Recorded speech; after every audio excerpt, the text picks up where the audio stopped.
So what are the Idomas? What are the other people doing about it if they feel marginalized? There is nothing in a democratic setting that they can do, because democracy is about number. 14 to 7 to 9. There's no fairness there. Why do I see this as brothers of the same mother fighting themselves here? And I'm saying that when brothers of the same mother seem not to agree, whoever must attend to this issue must be fair and just without taking sides.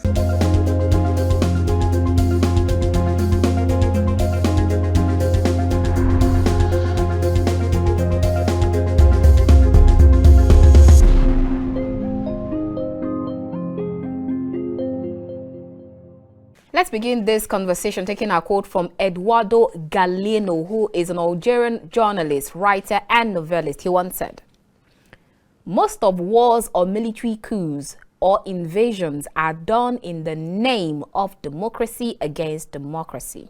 Okay, we'll take our next one, and this one is from Vladimir Putin, who is Russian politician and former intelligence officer serving as the current president of Russia. Once said, "Respecting the sovereignty means preventing coups, unconstitutional actions, and illegitimate overthrowing of the legitimate government. All these things should be totally prevented." Sure, a lot of people will say, coming from Vladimir Putin himself. Really? Really? All right, we'll take our next one, and this one is from Ahmed Ben Bella, an Algerian politician, soldier, and socialist revolutionary. He once said, "Everywhere that the struggle for national freedom has triumphed, once the authorities agreed, there were military coups d'etat that overthrew their leaders.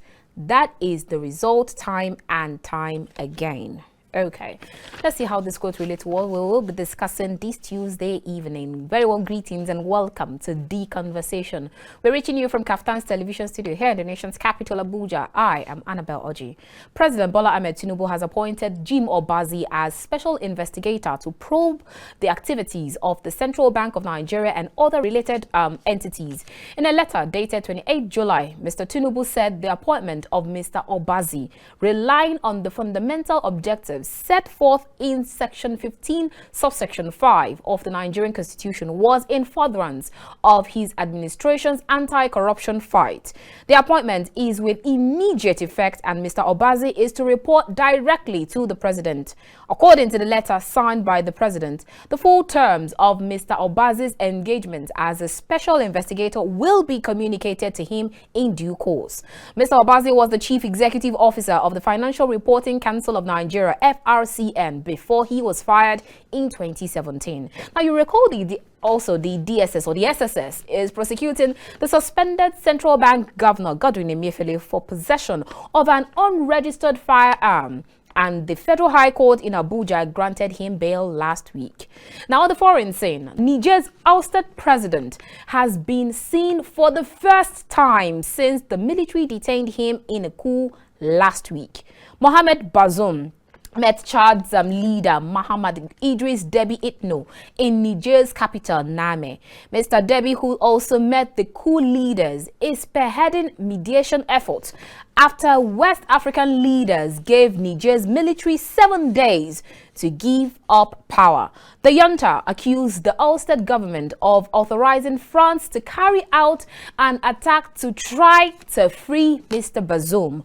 Now you have General Abdulrahman Tishani, who is the head of the Presidential Guards unit, declared himself Niger's new ruler on Friday. Mr. Deby said his mediation effort was aimed at finding a lasting or peaceful solution to the crisis which is shaking Niger, which borders Chad.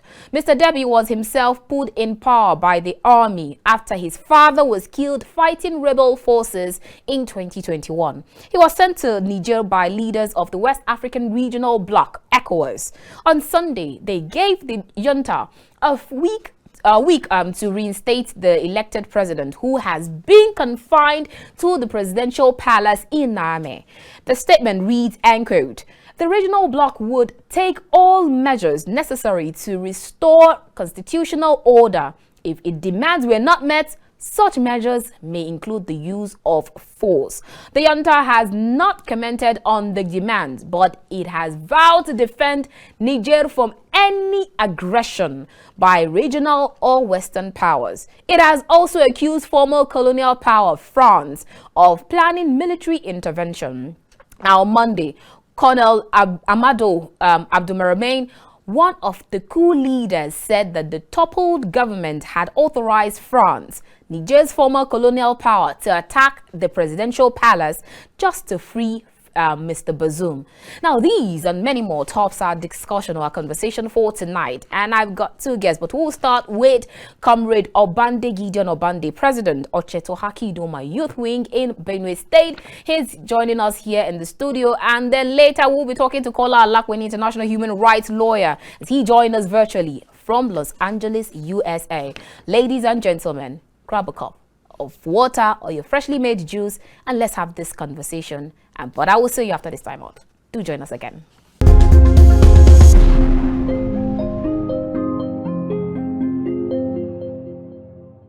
Welcome back. If you just joined us, this is The Conversation. We are reaching you from Kaftan's television studio here in the nation's capital, Abuja. Now, let's dive right into the first leg of our conversation for tonight. And my guest is Gideon Obande. He is president of Idoma Youth Wing. It's great to have you on the show again. Same here. Great.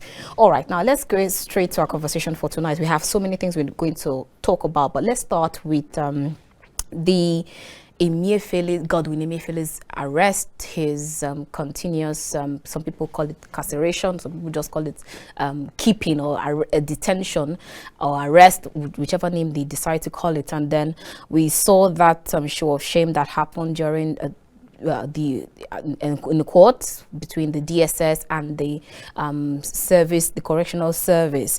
Now, and in all of this, I keep asking, why do we always have this continuous inter-service rivalries between is it the DSS and the EFCC, or it is the DSS and the prisons, or it is even the military and the paramilitary?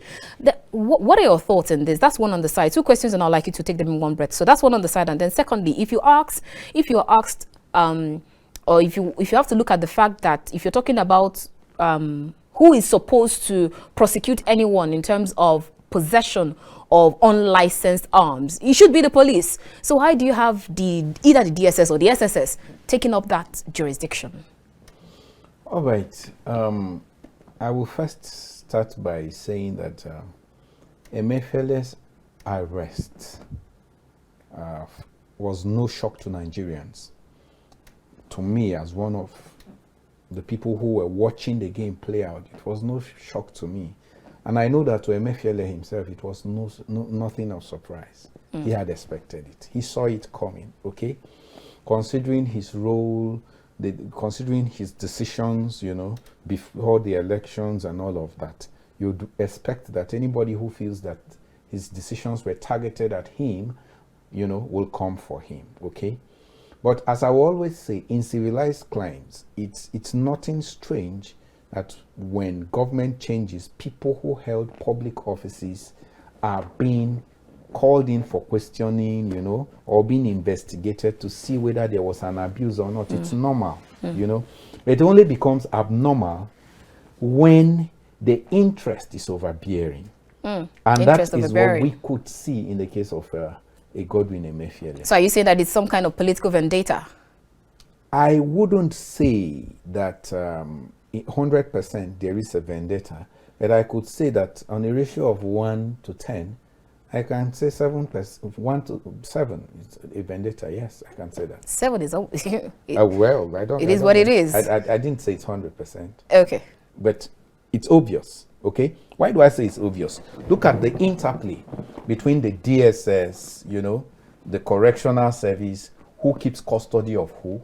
In the history of Nigeria, it has never been that when a man is taken to court, the man is still left in the hands of either the police or whoever brought he or she to court. It has never been, okay? Even terrorists are taken to court but handed over to correctional facilities. So why is the case of this man different? Okay? Even in the military era, when we had the junta, people who were convicted or seen as people who committed treason of any sort or who were involved in even coup plotting were kept in correctional facilities. So what's the difference in this case? Why is that of Emefiele different? Well, maybe soonest Nigerians will get to know from the revelations that will begin to come out, because you agree with me that when you hold a man undue or some undue actions are being taken, people are prone to ask questions, and when answers begin to come to these questions, we will know exactly why that happened. But by law, the correctional service people had the right to his custody because he had gone to court. The court has said he should be remanded. We are aware that remanded in prison until you meet your bail conditions. We know that the DSS do not have a prison facility. It is the correctional service that is in charge of that. I don't know the interest on Emefiele. But we just hope that whatever the interest is for good. You know, it may also be that they want his life preserved, you know, because a lot of Nigerians suffered during the crunch and they may want to preserve him. I just hope that keeping him is for good. Okay, so I talked about possession of arms. Who exactly is supposed to arrest or prosecute someone for goodness sake? Unlicensed arms. For goodness sake, such prosecution, I'm not a lawyer, but I know that it's the duty of the police. It is the duty of the police to prosecute any criminal element. Is the duty of the police. All right, now, so recently, President Bola Ahmed Tinubu appointed Jim Obazi, who was the Chief Executive Officer of Financial Reporting Council of Nigeria, and before he was fired in 2017 as a special investigator to probe the Godwin Emefiele's case, that's the Central Bank of Nigeria, and other related issues or institutions, and report directly to him on a weekly basis and on these matters concerning either private individuals who decide to siphon public funds. So I hear people say that the FRCN, at some point, we don't hear about it anymore. So is it trying to give some kind of relevance to that institution and then just puts the anti-graft agencies like the EFCC and the DSS and just make them like some kind of figurehead? That's what I hear people say. Do you agree? Well, as I will always say, the president of the Federal Republic of Nigeria, by the constitutional endowment of the office, is a very powerful president. As a matter of fact, I think apart from the president of the United States of America, the Nigerian president is about one of the most powerful presidents you can talk of in this world. They are counting 1 to 10. The Nigerian president is one of them. That's how powerful the Nigerian president office is. Well, I do not know upon which part of the Constitution that the action of getting a private investigator to investigate a public office holder when we have two solid anti-graft agencies of repute, the EFCC, the ICPC, that over time have been responsible for this investigation of public office holders. I do not know which arm of the Constitution that decision is emanating from. Yes, go there. That's why I asked. You are not going there. That's why I asked. Is it some kind of way of just putting those ones and making them a figurehead? That is why I said, I don't know upon which arm of the Constitution this decision is resting on. We need a constitutional justification to that action. Else, it will not be wrong to conclude that the Emefiele's quagmire is vindictive.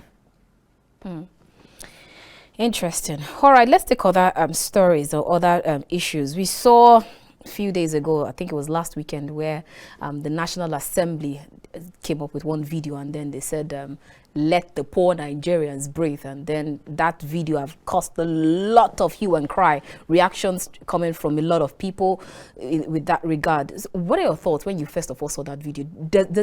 Was it like one joke taken way too far, very expensive, more expensive than fuel at the moment? Did you see that as a joke or something different? From who it came from,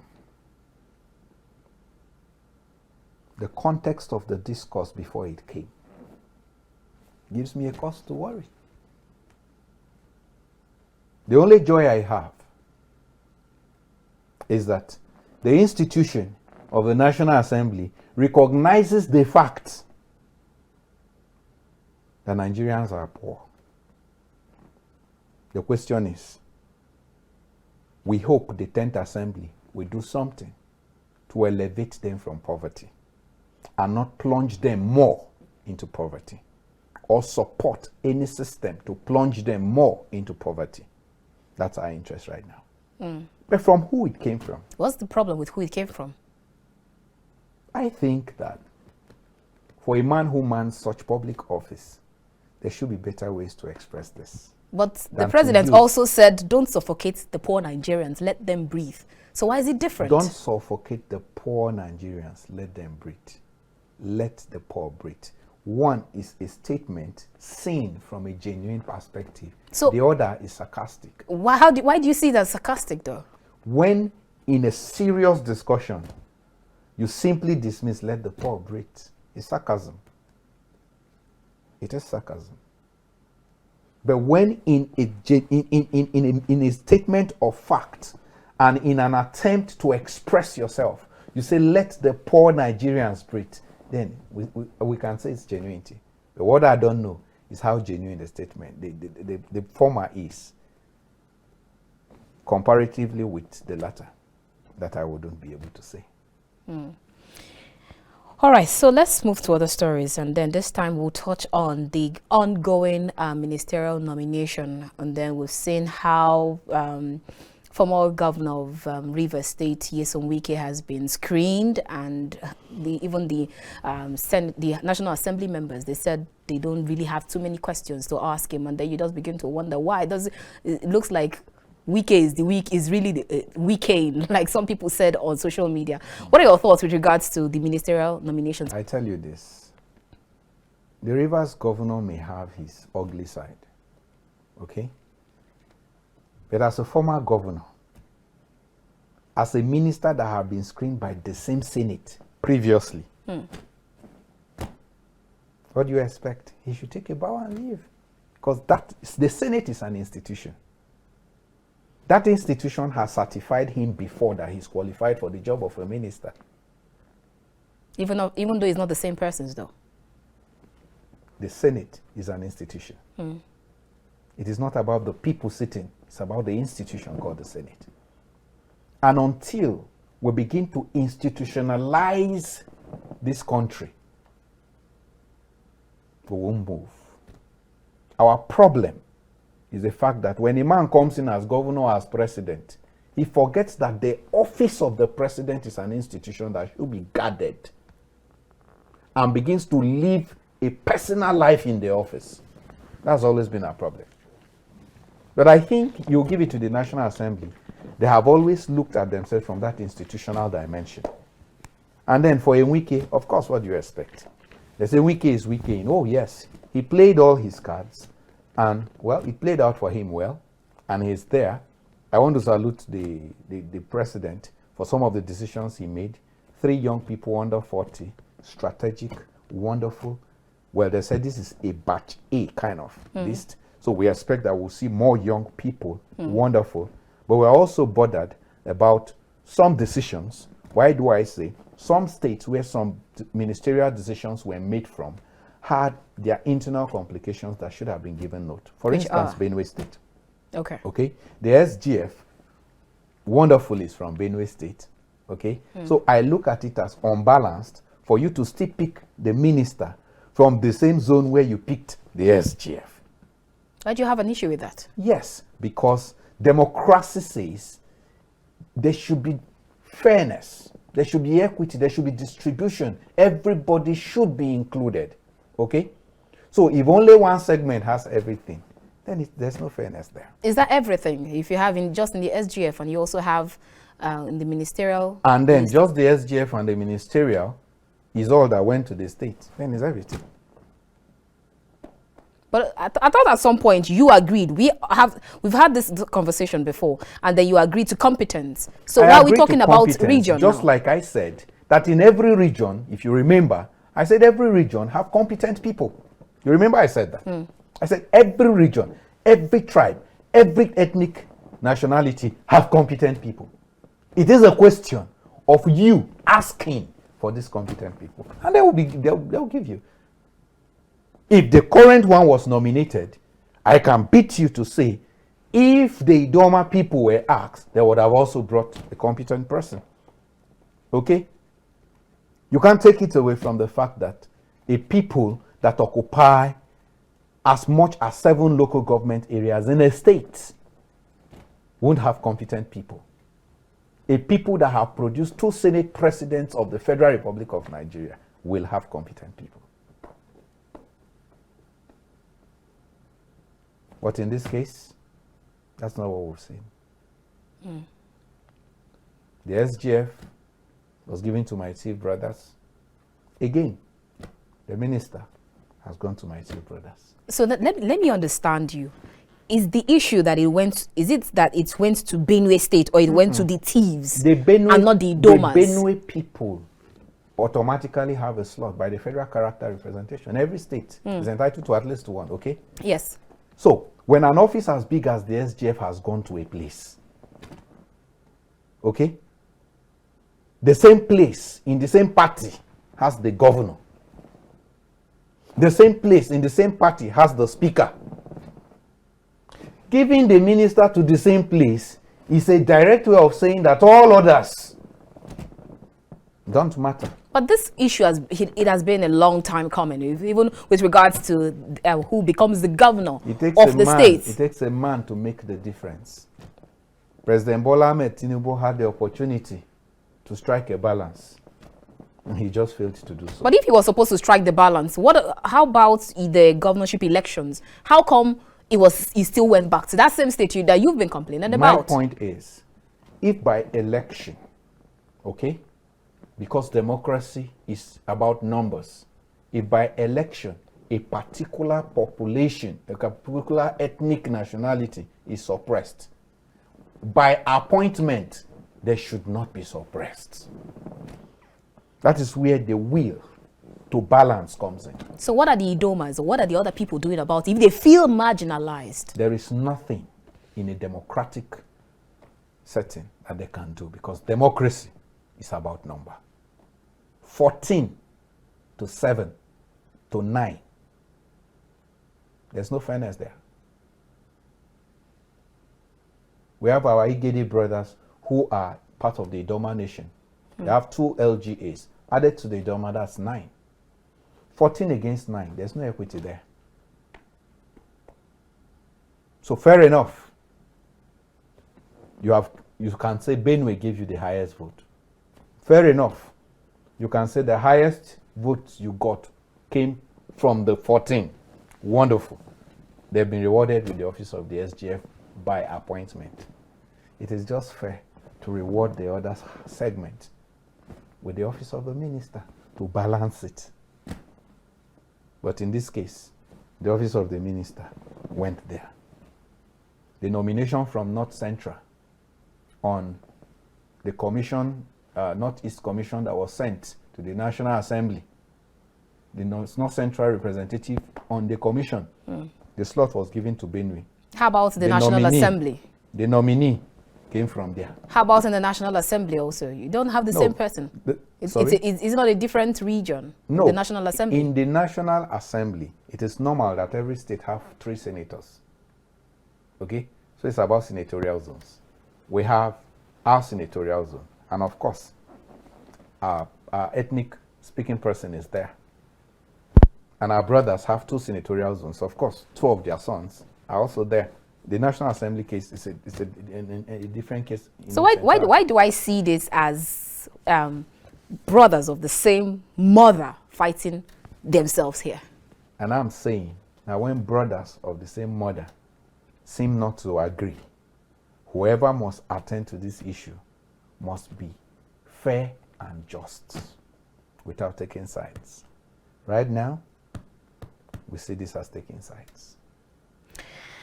All right, thank you so much. Our time is fast spent. We just have to let you go. It's been a wonderful time having this talk. It's always a pleasure having these talks with you, Gideon Obande. You're welcome. All right, so we'll go on a quick break, and when we return, we'll go straight to our next leg of the conversation as we have Kola Alakweni joining us virtually from Los Angeles, and we will continue this conversation with him. We've been chatting with Comrade Gideon Obande, who is the president of Chetohaki Idoma. That's the youth wing. Thank you so much. I'll see you after this time. Join us again.